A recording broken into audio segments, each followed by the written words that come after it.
نحمده ونصلي على رسوله الكريم اما بعد اعوذ باللہ من الشیطان الرجیم بسم اللہ الرحمن الرحیم A very warm welcome to you all. آج ہمارے خلاصۃ القرآن میں ہم پارہ نمبر 13 کا خلاصہ دیکھنے والے ہیں انشاءاللہ. بہت ممکن ہوگا کہ ہم اس کو اس ہی نشست میں کمپلیٹ کر لیں، لیکن اگر نہ ہو سکے تو پھر انشاءاللہ ہم اس کو اگلی نشست میں کنٹینیو کریں گے. چلیے اسٹارٹ کرتے ہیں. پارہ نمبر 13 اپنے وصلت کا آغاز کرتے ہیں. اللہم صلی علی محمد وعلی آل محمد کما صلیت علی ابراہیم وعلی آل ابراہیم انک حمید مجید. اللہم بارک علی محمد وعلی آل محمد کما بارکت علی ابراہیم وعلی آل ابراہیم انک حمید مجید.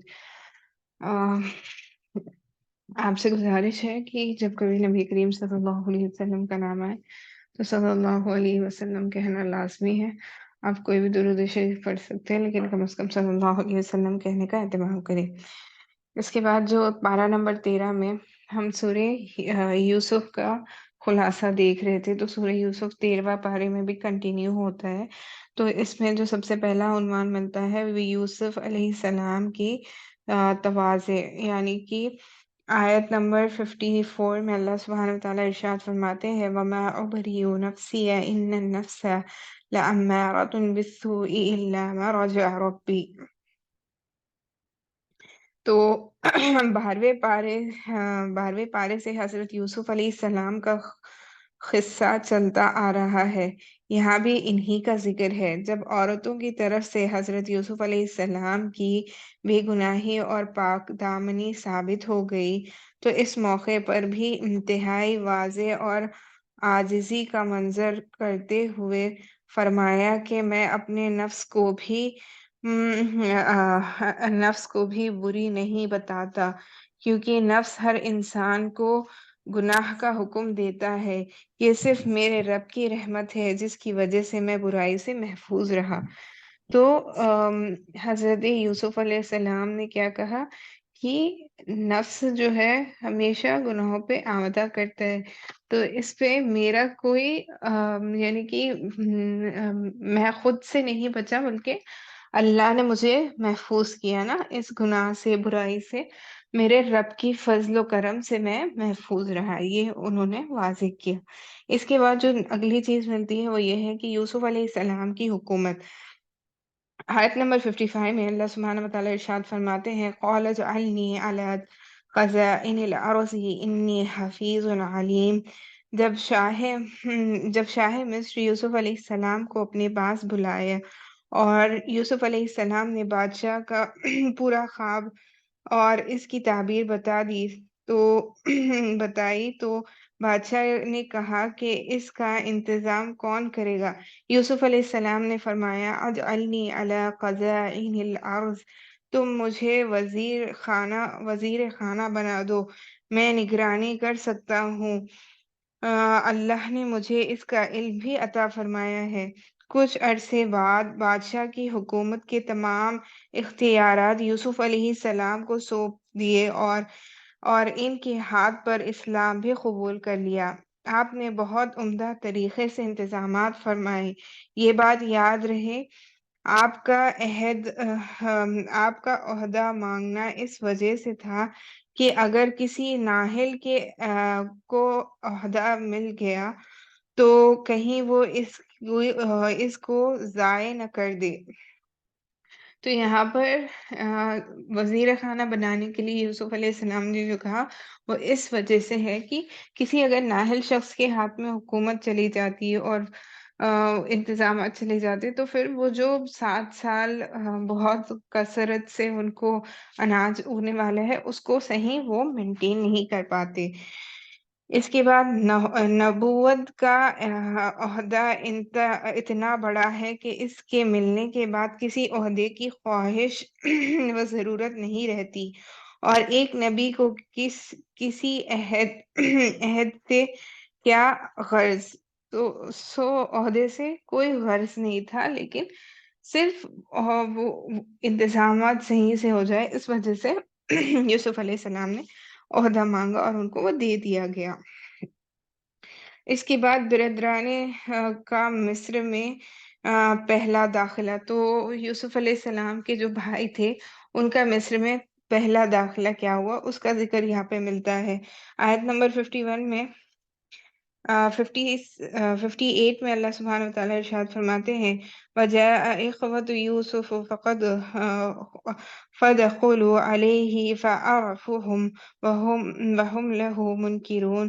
جب یوسف علیہ السلام خزانے پر متعین ہو گئے، اس وقت یہ طے کیا گیا کہ قطع کی وجہ سے ہر آدمی کو ایک خاص مقدار میں غلہ دیا جائے۔ یوسف علیہ السلام کے بھائی بھی آئے اور آپ کا سب سے چھوٹا بھائی بنیامین ساتھ نہیں تھا۔ جب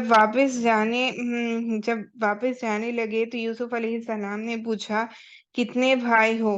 انہوں نے بتایا کہ ایک بھائی اور ہے، وہ والد کے پاس ہے۔ یوسف علیہ السلام نے فرمایا آئندہ اس کو بھی لانا، اگر نہ لائے تو تمہیں غلہ نہیں دوں گا۔ ان کی واپسی کے وقت یوسف علیہ السلام نے ان کے ان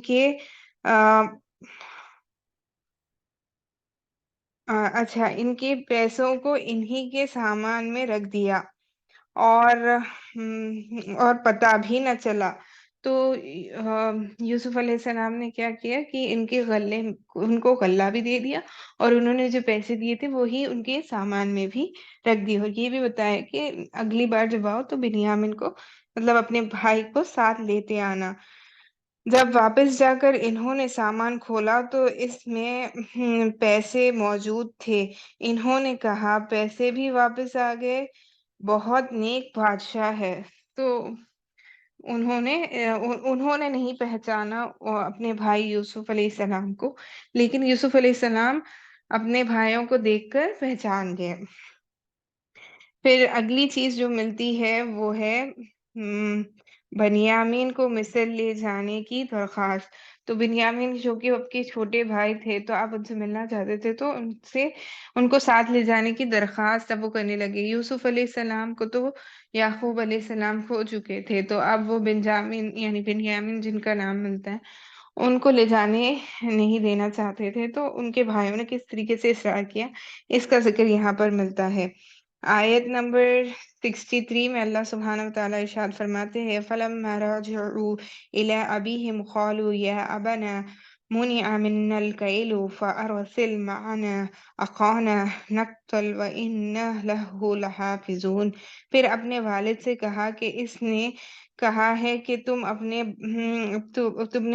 اپنے باپ شریک بھائی کو بھی لے کر آنا۔ انہوں نے اپنے والد حضرت یعقوب علیہ السلام سے کہا کہ آپ ہمارے بھائی بنیامین کو ہمارے ساتھ بھیج دیں، ہم اس کی حفاظت کریں گے۔ حضرت یعقوب علیہ السلام کو پہلے سے جھٹکا لگا ہوا تھا، فرمایا کہ میں تمہارے ساتھ نہیں بھیجوں گا یہاں تک کہ تم مجھ سے پختہ عہد کرو کہ تم اس کو واپس لاؤ گے۔ تو یعقوب علیہ السلام بنیامین کو نہیں بھیجنا چاہتے تھے، اس کا یہاں پر ذکر ملتا ہے۔ اس کے بعد یعقوب علیہ السلام کی تدبیر، یہاں پر یعقوب علیہ السلام کی تدبیر ملتی ہے۔ آیت نمبر 67 میں اللہ سبحانہ وتعالی ارشاد فرماتے ہیں وَقَالَ يَا نَبِيُّ لَا تَدْخُلُوا مِن بَابٍ وَاحِدٍ وَادْخُلُوا مِنْ أَبْوَابٍ مُتَفَرِّقَةٍ۔ حضرت یعقوب علیہ السلام نے اپنے بیٹوں کو نصیحت فرمائی کہ میرے بیٹوں جب تم مصر میں داخل ہو تو الگ الگ دروازے سے داخل ہونا، جو وہ خوبصورت اور خد اور آورے تھے، تو آپ کو خدشہ ہوا کہ کہیں نظر نہ لگ جائے۔ تو انہوں نے کیونکہ وہ 10 بھائی تھے نا، تو ان کو الگ الگ دروازے سے داخل ہونے کے لیے کہا، اور ساتھ یہ بھی فرما دیا کہ یہ محض ایک تدبیر ہے، باقی کسی کو نفع یا نقصان پہنچانے کا اختیار صرف اللہ سبحانہ وتعالی ہی کو ہے۔ بیٹے حکم کی تعمیل کرتے ہوئے مختلف دروازوں سے داخل ہوئے، اس کا ذکر ملتا ہے۔ اس کے بعد اگلی چیز جو پارہ نمبر 13 میں ملتی ہے وہ برادران مصر میں دوسری دفعہ داخلہ۔ تو ان کے بھائیوں کا دوسری دفعہ مصر میں داخلہ ہوا، اس کا ذکر یہاں پہ ملتا ہے۔ تو آیت نمبر 69 میں اللہ سبحانہ وتعالی ارشاد فرماتے ہیں وَلَمَّا دَخَلُوا عَلَى يُوسُفَ آوَى إِلَيْهِ أَخَاهُ قَالَ إِنِّي أَنَا أَخُوكَ فَلَا تَبْتَئِسْ بِمَا كَانُوا يَعْمَلُونَ۔ بنیامین جب پہنچے تو یوسف علیہ السلام نے انہیں اپنے پاس خاص جگہ دی اور فرمایا میں تمہارا بھائی یوسف ہوں، لہٰذا تم ان باتوں پر آ، تم ان باتوں پر رنجیدہ نہ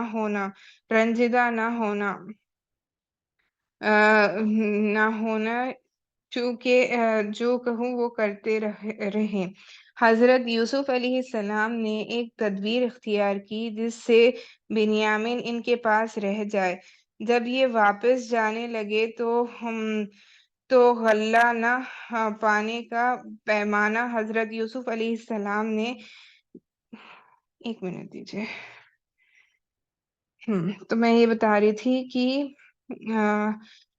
حضرت یوسف علیہ السلام نے ایک تدبیر اختیار کی اپنے بھائی کو اپنے پاس روکنے کے لیے۔ انہوں نے کیا کیا کہ اختیار کی جس سے بنیامین ان کے پاس رہ جائے۔ جب یہ واپس جانے لگے تو غلہ نہ پانے کا پیمانہ حضرت یوسف علیہ السلام کے کہنے پر چھوٹے بھائی کے غلے کے اندر رکھ دیا گیا۔ جب یہ چلے تو حکومت کی طرف سے ایک شخص نے اعلان کیا کہ ہمارا غلہ ناپنے کا جو برتن تھا وہ چوری ہو گیا ہے، تم سب تلاشی دو۔ تو یوسف علیہ السلام نے کیا کیا، وہ غلہ جس پیالے سے نکالا جاتا ڈالا جاتا اس پیالے کو بنجامین کا جو تھیلا تھا اس میں رکھ دیا۔ تو انہوں نے کہا کہ ہم تو چور نہیں۔ اعلان کرنے والوں نے کہا کہ اگر تم جھوٹے ثابت ہوئے تو اس کی کیا سزا ہوگی؟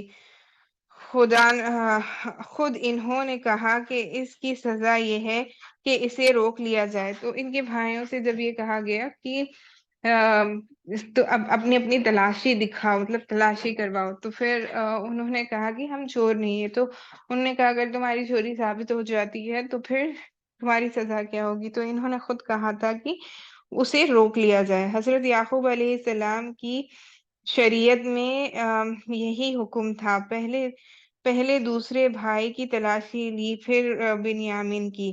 ان کے سامان سے پیالہ برآمد ہو گیا تو بھائیوں نے کہنے لگے یہ کوئی تعجب کی بات نہیں، اس سے پہلے اس کے بھائی یوسف علیہ السلام بھی چوری کر چکے ہیں۔ یوسف علیہ السلام کی طرف چوری کی نسبت کا واقعہ یہ ہے کہ یوسف علیہ السلام بچپن میں پرورش کے لیے اپنی پھوپھی کے پاس تھے۔ جب یعقوب علیہ السلام انہیں واپس لینے لگے تو پھوپھی کو یوسف علیہ السلام سے محبت ہو چکی تھی۔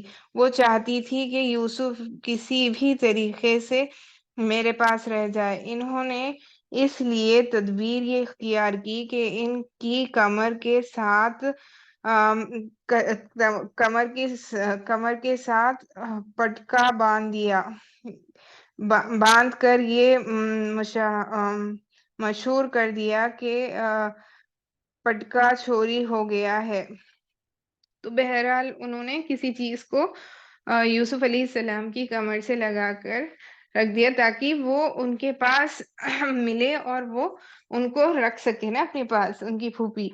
تو جب پھٹکا یوسف علیہ السلام سے برآمد ہوا تو یعقوب علیہ السلام کی شریعت کے مطابق پھوپھی نے یوسف علیہ السلام کو اپنے پاس رکھ لیا۔ برادران کو اس معاملے کی حقیقت حال کا علم تھا، اس کے باوجود بھی انہوں نے چوری کا الزام لگا دیا۔ تو ان کے بھائیوں نے یوسف علیہ السلام پر چوری کا الزام لگا دیا جبکہ ان کو حقیقت معلوم تھی۔ تو جب بنیامین کے پاس سے وہ پیالہ ملا تو پھر انہوں نے کہا کہ اس میں کوئی نئی بات نہیں ہے کہ اس نے چوری کی، کیونکہ اس کا بھائی یعنی کہ یوسف علیہ السلام بھی ایسا کر چکے ہیں ماشاءاللہ۔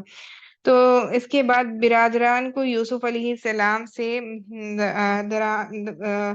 دردمندانہ التجا تو یوسف علیہ السلام سے برادران کی، جو ان کے بھائی تھے، ان کی دردمندانہ التجا کیا تھی. تو آیت نمبر 78 میں اللہ سبحانہ وتعالی ارشاد فرماتے ہیں، قالوا یا ایھا العزیز انہ ابن شیخ کبیر فخذوا احدنا مکانہ انا نراک من المحسنین. جب بنیامین کو روکا جانے لگا تو کو بھائیوں کو جان کے لالے پڑ گئے. اب منت سماجت شروع کی کہ ہمارے ابو بوڑھے ہیں، ضعیف ہیں، لہٰذا آپ ہم میں سے کسی ایک کو اس کی جگہ رکھ لے، بنیامین کو واپس جانے دے، ہم آپ کو محسن میں سے سمجھتے ہیں. تو یوسف علیہ السلام نے کہا کہ میں اس ناانصافی سے پناہ مانگتا ہوں کہ جس شخص کے پاس سے ہماری چیز ملی ہے، اس کو چھوڑ کر کسی اور کو رکھ لوں. تو یہاں پر اگلی چیز جو ہے برادران کی مایوسی اور مشورہ. تو آیت نمبر 80 میں اللہ سبحانہ وتعالی ارشاد فرماتے ہیں، فَلَمَّا تَسْتَيْأَسُوا مِنْهُ خَلَصُوا نَجِيًّا. جب وہ یوسف علیہ السلام سے مایوس ہو گئے تو آپس میں مشورہ کرنے لگے. بڑے بھائی یہودا نے کہا کہ تمہارے والد بنیامین کے متعلق ہم سے پختہ مطلب ہمارے والد نے جو ہے بنیامین کے متعلق ہم سے پختہ عہد لیا تھا. اس سے پہلے یوسف علیہ السلام کے بارے میں جو تم کوتاہی کر چکے ہو وہ بھی معلوم ہے، لہٰذا میں تو واپس نہیں جاؤں گا. تم جاؤ اور جا کر اپنے والد سے کہو کہ آپ کے بیٹے نے چوری کی ہے، جس کی وجہ سے بادشاہ نے اسے اپنے پاس رکھ لیا ہے. تصدیق کے لیے قافلے والوں سے پوچھ لیں. تو حضرت یعقوب علیہ السلام کا جواب کیا تھا، اگلا عنوان یہ ہے. تو آیت نمبر 83 میں اللہ سبحانہ وتعالی ارشاد فرماتے ہیں، قال بل سولت لكم أنفسكم أمرا فصبر جميل عسى الله أن يأتيني بهم جميعا. حضرت یعقوب علیہ السلام نے بیٹوں کی بات سن کر وہی جواب دیا جو یوسف علیہ السلام کے متعلق دیا تھا، اور فرمایا کہ میں صبر کروں گا، کچھ بعد نہیں کہ اللہ تعالیٰ ان سب کو میرے پاس لے آئے. اور کہا کہ میں اپنے رنج و غم کی فریاد اللہ تعالیٰ سے کرتا ہوں. تو گویا انہوں نے اپنے رنج و غم کی فریاد اللہ تعالیٰ سے کی. اس کا ذکر یہاں پہ ملتا ہے. پھر اس کے بعد برادران جو ان کے برادران تھے، بھائی تھے، ان کا مصر میں تیسرا داخلہ. تو تھرڈ ٹائم دوبارہ جب وہ مصر گئے، اس کا بھی یہاں پر ذکر ملتا ہے. آیت نمبر 88 میں اللہ سبحانہ تعالیٰ فرماتے ہیں، فَلَمَّا دَخَلُوا عَلَيْهِمْ قَالُوا يَا أَيُّهَا الْعَزِيزُ مَسَّنَا وَأَهْلَنَا الضُّرُّ وَجِئْنَا بِبِضَاعَةٍ مُزْجَاةٍ فَأَوْفِ لَنَا الْكَيْلَ وَتَصَدَّقْ عَلَيْنَا. جب بھائی واپس یوسف علیہ السلام کے پاس پہنچے تو کہا کہ ہمارے گھر والوں پر سخت مصیبت آ پڑی ہے اور ہم معمولی سی رقم لے کر آئے ہیں، آپ ہمیں غلہ پورا دے دیں اور مہربانی کا معاملہ فرمائیں. اب یوسف علیہ السلام نے پوچھا کہ تمہیں معلوم ہے کہ تم نے یوسف علیہ السلام اور اس کے بھائی بنیامین کے ساتھ کیا معاملہ کیا تھا؟ یوسف علیہ السلام کے واقعے کو 40 سال گزر چکے تھے. بھائیوں نے سوچا کہ بادشاہ کو یوسف کے بارے میں کیسا معلوم ہو گیا. تو بھائی کہنے لگا کہ تو بھائی کہنے لگے کہ آپ یوسف ہیں. یوسف علیہ السلام نے فرمایا، جی میں یوسف ہوں اور یہ میرا بھائی بنیامین ہے. اب کی بار یوسف علیہ السلام نے ساری حقیقت حال بیان فرما دی.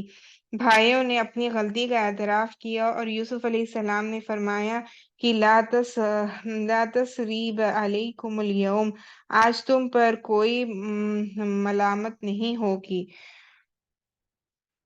تو اس کے بعد اگلا جو عنوان ملتا ہے وہ ہے خاندان کو مصر لانے کا حکم۔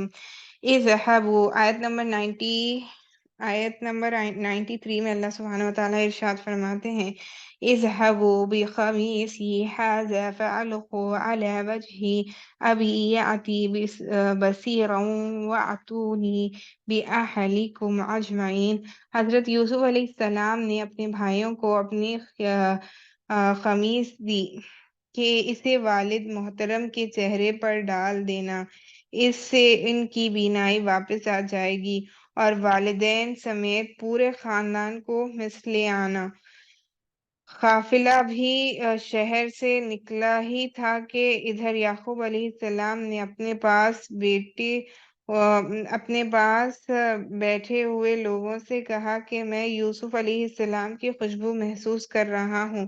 جب برادران پہنچے اور خمیس چہرے پر ڈالی تو بینائی واپس آ گئی۔ تو آپ کی یعقوب علیہ السلام کی بینائی رو رو کر یوسف علیہ السلام سے جب وہ جدا ہوئے تھے تو رو رو کر ان کی بینائی چلی گئی تھی، یعنی کہ دیکھ نہیں پاتے تھے۔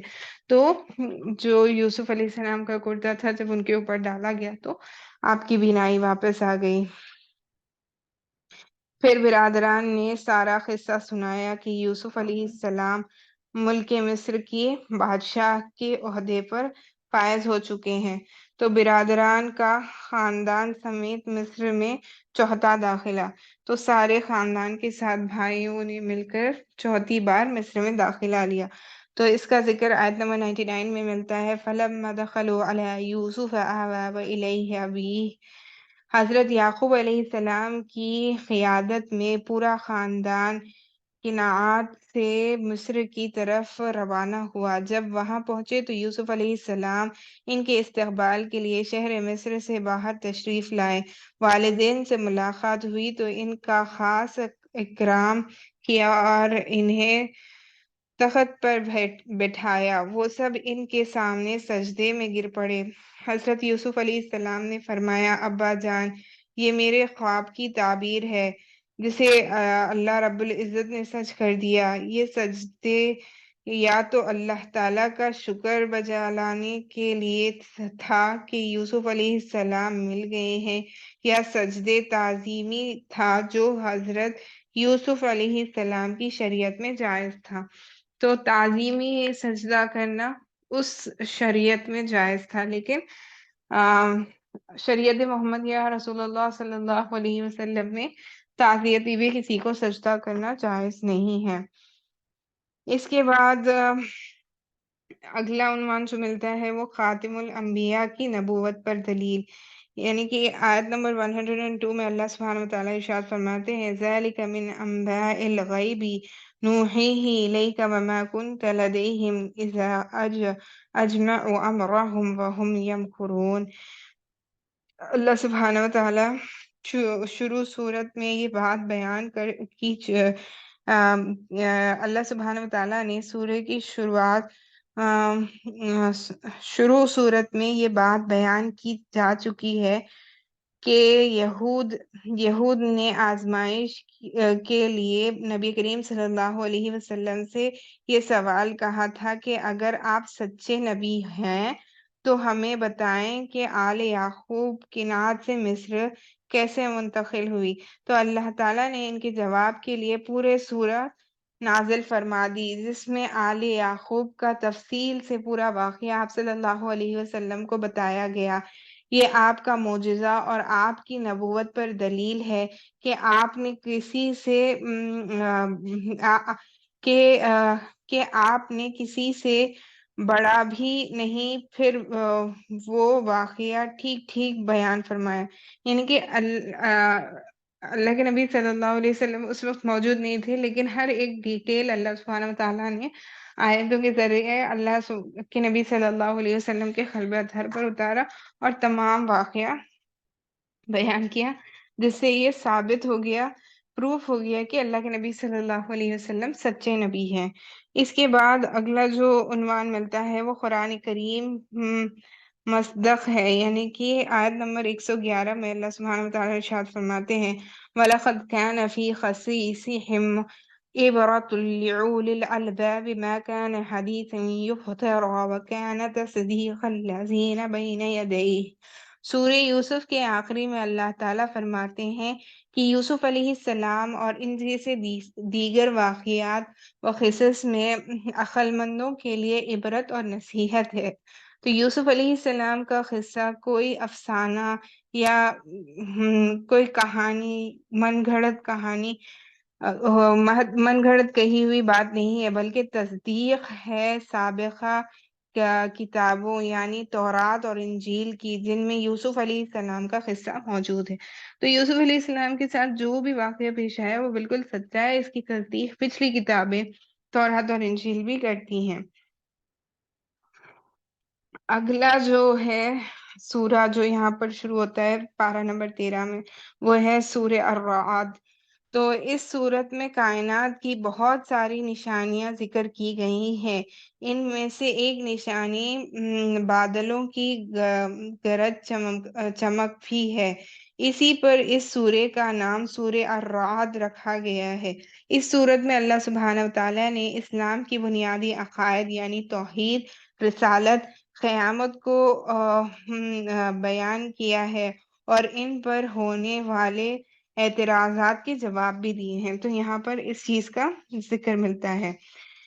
پھر حجت حدیث، پہلی آیت میں سورہ کے اللہ سبحانہ وتعالیٰ ارشاد فرماتے ہیں الف لام میم را تلک آیات الکتاب والذین انزل الیک من ربک الحق۔ اس آیت میں قرآن کریم کے کلام حق ہونے کا بیان کیا جا رہا ہے۔ الکتاب سے مراد قرآن کریم ہے، اور الذین انزل الیک من ربک سے قرآن کریم بھی مراد ہو سکتا ہے، اور اسی طرح اس سے حدیث رسول صلی اللہ علیہ وسلم بھی مراد ہو سکتی ہے، جو کہ وہی غیر مطلوع ہے۔ جس طرح قرآن کریم وحی الہی ہے، برحق ہے، اسی طرح حدیث بھی وحی الہی اور برحق ہے۔ یعنی کہ جو حدیث ہم پڑھتے ہیں، اللہ کے نبی صلی اللہ علیہ وسلم کی بتائی ہوئی باتیں جو ہم حدیث میں ہمیں مطالعہ کرنے سے ملتی ہیں، یہ بھی وحی اللہ ہی کی طرف سے ہے اور برحق ہے۔ تو جیسے قرآن کریم حجت ہے، اسی طرح حدیث بھی حجت ہے۔ قرآن کریم کے الفاظ اور معنی دونوں اللہ تعالیٰ کی طرف سے ہوتے ہیں، جبکہ حدیث کے معنی تو اللہ تعالیٰ کی طرف سے ہوتے ہیں اور الفاظ نبی کریم صلی اللہ علیہ وسلم کی طرف سے ہوتے ہیں۔ تو دیکھیں قرآن میں اور حدیث میں یہ بیسک ڈفرینس ہے کہ قرآن کا جو کلام ہے وہ اللہ کی طرف سے ہے اور وہ کہہ بھی اللہ سبحانہ وتعالیٰ ہی رہے ہیں۔ حدیث کا یہ ڈفرینس ہے کہ حدیث بھی اللہ سبحانہ وتعالیٰ ہی کی طرف سے بتائی ہوئی چیز وہی ہوتی ہے، لیکن وہ کہتے ہیں ہمارے نبی صلی اللہ علیہ وسلم۔ تو یہ دونوں میں ڈفرینس ہے۔ اگلی چیز جو جس کا ذکر ملتا ہے وہ ہے قدرت باری تعالیٰ کی نشانیاں۔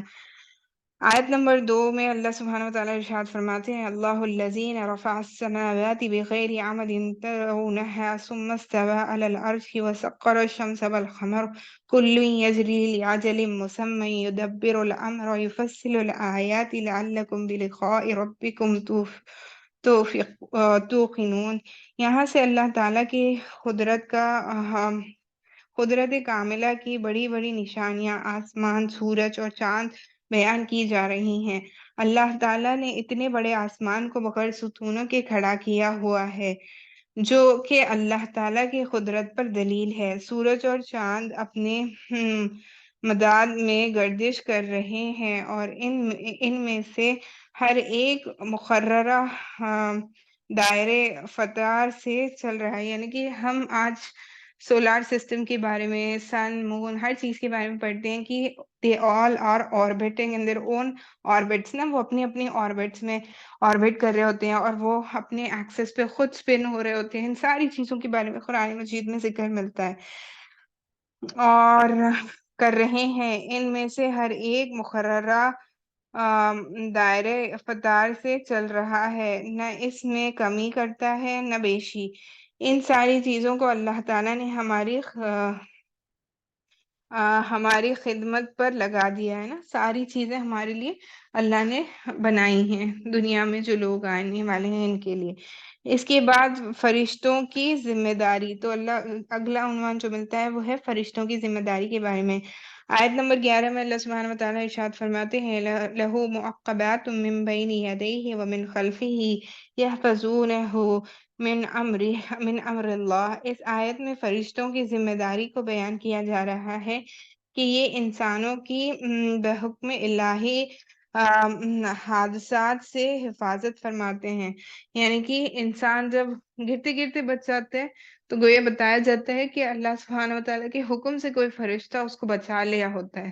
تو ایسے ہی فرشتوں کو اللہ نے ایمان والوں کے لیے، جو نیک بندے ہوتے ہیں، ان کو بچانے کے لیے جن جن چیزوں پر فائز کیا ہے، اس کا ذکر یہاں ملتا ہے۔ فرشتوں کی ڈیوٹی کا یہ مطلب نہیں کہ انسان جو چاہے کرتا پھرے، کہ یہ فرشتے حفاظت کر لیں گے۔ اللہ تعالی بذات خود کسی بھی قوم کی اچھی حالت کو بری حالت سے تبدیل نہیں کرتے۔ ہاں، جب وہ قوم خود نافرمانی پر اترتی ہے تو پھر اللہ تعالیٰ کا عذاب نازل ہوتا ہے، اور وہ محافظ فرشتے بھی اس وقت ہٹ جاتے ہیں۔ جو حفاظت کر رہے ہوتے ہیں نا، وہ سارے فرشتے ہٹ جاتے ہیں جب اللہ کا عذاب آتا ہے۔ اس کے بعد حق اور باطل کی مثال اللہ سبحانہ وتعالیٰ نے یہاں پر بیان فرمائی ہے اس سورے میں۔ آیت نمبر 17 میں اللہ سبحانہ وتعالیٰ ارشاد فرماتے ہیں انزل من السماء ماء فسالت أودية بقدرها فاحتمل السيل ربدا رابيا ومما يوقدون عليه في النار ابتغاء حلية أو متاع زبد مثل كذلك يضرب الله الحق والباطل۔ اللہ تعالیٰ نے اس صورت میں حق اور باطل کی مثال دی ہے کہ باطل ایک مرتبہ ایسا ہوتا ہے جیسا سیلاب آتا ہے، پانی چھڑ جاتا ہے اور اس کے اندر میل کچل اور جھاگ بھی ہوتا ہے، اور ایسا نظر آتا ہے کہ نہ جانے کیا ہو گیا۔ تو باطل کی مثال اللہ نے کیسے دی؟ اللہ نے باطل کی مثال سیلاب سے دی، جس میں میل کچل ہر کچھ ہوتا ہے اور اس کے آنے کے بعد سب کچھ بکھر جاتا ہے۔ پھر جب جھاگ ختم ہو جاتا ہے اور خالص چیزیں لوگوں کے لیے فائدے مند ہوتی ہیں نیچے رہ جاتی ہیں، تو ایسے ہی باطل کا ریلا آتا ہے، تو بسا اوقات حق بظاہر دب جاتا ہے۔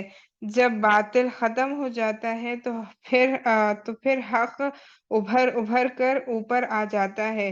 اسی طرح سونا چاندی پگھلاتے ہیں، اس میں اصلی چیز نیچے رہ جاتی ہے اور میل کچل جو ہے وہ اوپر آ جاتا ہے، اس کو پھینک دیا جاتا ہے۔ اسی طرح باطل آتا ہے، ختم ہو جاتا ہے، تو جو غلط چیزیں ہوتی ہیں، جو باطل ہوتے ہیں، وہ آتے ہیں چلے جاتے ہیں۔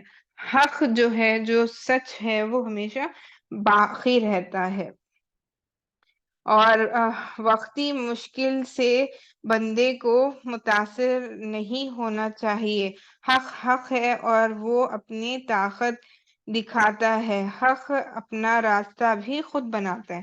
تو جو بات حق ہوتی ہے، جو سچی ہوتی ہے، بظاہر ہمیں انسانوں کو ایسے لگے کہ حالات ہمارے فیور میں نہیں ہے، لیکن جو چیز سچی ہے، جو حق ہے، وہ ہو کر رہے گی۔ اس کے بعد متقین کے اوصاف کے بارے میں یہاں پہ بیان کیا جا رہا ہے کہ متقین جو لوگ ہوتے ہیں ان کے کیا اوصاف ہوتے ہیں۔ تو آیت نمبر 20 میں اللہ سبحانہ وتعالیٰ ارشاد فرماتے ہیں الذین یوفون بعہد اللہ ولا ینقضون المیثاق۔ یہاں اللہ تعالیٰ نے متقین کے 8 اوصاف بیان فرمائے ہیں۔ تو 8 صفتیں اللہ سبحانہ وتعالیٰ نے متقین کی بیان فرمائی ہیں، جو ہم سب کو اپنے اندر پیدا کرنے کی کوشش کرنی چاہیے۔ چلیے دیکھتے ہیں کہ یہ 8 صفت کیا ہے۔ اللہ تعالیٰ سے اللہ تعالیٰ سے کیے ہوئے عہد کو پورا کرتے ہیں، تو جو عہد وہ اللہ سے کرتے ہیں اس کو پورا کرتے ہیں اور معاہدے کے خلاف ورزی نہیں کرتے، جن رشتوں کو اللہ تعالیٰ نے جوڑنے کا حکم دیا ہے انہیں جوڑے رکھتے ہیں، اپنے پروردگار سے ڈرتے ہیں، حساب کے بارے میں انجام سے خوف رکھتے ہیں، یعنی حساب و کتاب کا انہیں استحضار ہوتا ہے کہ ہمیں مر کر اللہ کے سامنے جانا ہے اور اپنا حساب دینا ہے، اللہ کی رضا کی خاطر صبر سے کام لیتے ہیں، نماز قائم کرتے ہیں، جو ہم نے انہیں رزق عطا کیا ہے اس میں سے خفیہ اور علانیہ خرچ کرتے ہیں، بدسلوکی کا دفاع حسن سلوک سے کرتے ہیں۔ تو یہ سارے اوصاف جو ہے یہ متقین کے ہیں، 8 صفتیں ہیں، اس کو ہمیں بھی چاہیے کہ ہم اپنے اندر پیدا کرنے والے بنے۔ اس کے بعد اگلی چیز جو ملتی ہے وہ ہے خود کفار کے مطالبات کے بارے میں اللہ سبحانہ وتعالیٰ نے یہاں پر ذکر فرمایا ہے۔ آیت نمبر 27 میں اللہ سبحانہ وتعالیٰ ارشاد فرماتے ہیں وَيَقُولُ الَّذِينَ كَفَرُوا وَلَوْلَا أُنزِلَ إِلَيْهِ آيَاتٌ مِّن رَّبِّهِ قُلْ إِنَّ اللَّهَ يُضِلُّ من يشاء ويهدي إليه من آناب۔ نبی کریم صلی اللہ علیہ وسلم کو بہت سارے معجزات دیے گئے تھے، لیکن کفار فرمائش معجزات کا مطالبہ کرتے رہتے تھے۔ جب ان کا مطالبہ پورا نہ ہوتا تو وہ کہتے کہ یعنی کہ محمد صلی اللہ علیہ وسلم پر ان کے پروردگار کی طرف سے کوئی نشانی کیوں نہیں اتاری گئی۔ تو یہاں اللہ سبحانہ وتعالیٰ نے فرمایا کہ ان کے مطالبے ان کی گمراہی کی دلیل ہے۔ فرمایا کہ اگر ان کی فرمائشیں معجزات پوری ہو جاتی تو پھر بھی یہ ایمان نہیں لاتے۔ تو اگر جیسے گزشتہ نشست میں بھی ہم نے دیکھا کہ اللہ سبحانہ وتعالیٰ نے فرمایا کہ فرشتے بھی خود گواہی دیتے اور مردے بھی اٹھ کر ان کو گواہی دیتے، حالات سناتے، تب بھی یہ ایمان نہیں لائیں گے۔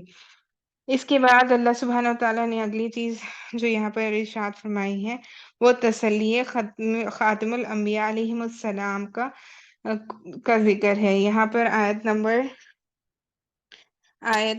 43 میں اللہ سبحانہ وتعالیٰ ارشاد فرماتے ہیں وَيَقُولُ الَّذِينَ كَفَرُوا لَسْتُ مُرْسَلًا قُلْ كَفَىٰ بِاللَّهِ شَهِيدًا بَيْنِي وَبَيْنَكُمْ وَمَنْ عِندَهُ عِلْمُ الْكِتَابِ۔ سورت کے آخری میں کفار اللہ تعالیٰ کے نبی صلی اللہ علیہ وسلم کو کہتے تھے کہ آپ رسول نہیں ہیں، تو اللہ تعالیٰ تسلی دے رہے ہیں کہ آپ ان کی پرواہ نہ کریں۔